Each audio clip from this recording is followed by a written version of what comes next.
This is a review of set 75286 General Grevious's Starfighter. This set has 487 pieces and released back in August of 2020. I bought this used, so I wasn't able to build this or get any of the minifigures from it, but I did get this one minifigure, which I'll explain right now, because basically the major flaw of this set. The set that I got this minifigure in was the duel on Mustafar, and you're probably wondering that the actual torso print has these sort of lava marks on it, supposed to be like from Mustafar on the front and back of the torso, but on the actual scene on Utapau, obviously there isn't any, and I really don't like how they still include them in this set anyway. I wish it would have been a lot better with just the regular torso, and I really wish they would have just had the regular torso with no like lava marks on it, and had that also as the minifigure for the Duel on Mustafar set, instead of just adding lava marks and including it in this set, because of course it takes place in Utapau and there isn't really any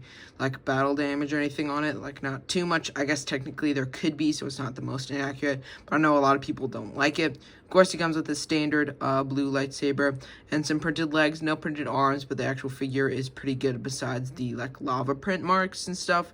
But it also comes with a short blaster to represent the scene where it blasts General Grevious in the stomach, killing him. And it does actually have a double-sided face. You can turn it around here and get this one, which is him in the cockpit. But of course, this he doesn't really technically drive in a ship, because this is technically General Grievous's, but I guess if you want to put him in the ship, then you can. And like I said, I got this from the Duel on Mustafar set, and there isn't even any ship to fly him in, so again, really weird why they actually cheap out and then they put this like print on the back. It's basically supposed to be for him if he's flying a ship, but none of these sets have a like ship that Obi-Wan Kenobi flies in.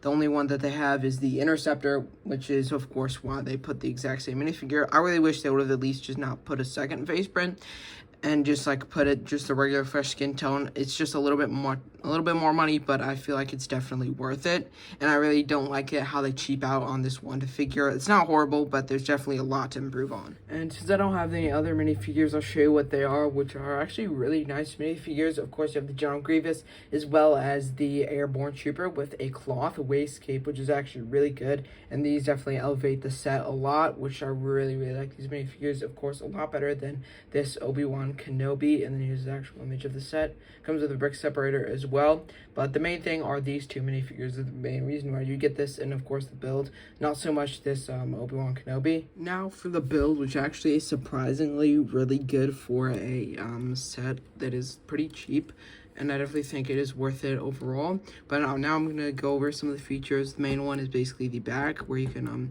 lower this down as a like landing thing. It doesn't actually display it on Lego.com. When it's landed, it actually displays it like this, which I think is more accurate. But you can move it any way you want. I guess when you're flying, it'd be like this, and if you're landing, it'd be like this. That was also great to keep it like sturdy for display, but it actually doesn't work too bad if you fling it up like this, if you want to make it seem like it's flying while just staying down.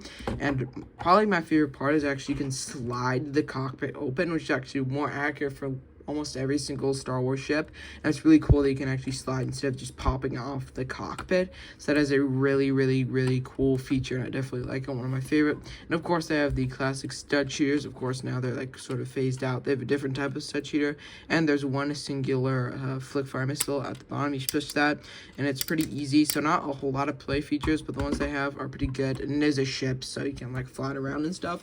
It is built pretty accurate. Obviously I didn't build it, so I don't know how hard or easy it is, but I think it was ages like 9 up, so it shouldn't be too hard to build, and is really nice to have as a display piece or as like something you want to play with. Very good set overall. I definitely think this deserves a 9 out of 10 with the Obi-Wan Kenobi. Amazing set, definitely good, just in time for the 20th anniversary of Revenge of the Sith. Hope you guys enjoyed. Have an amazing rest of your day, and see you all in the next one.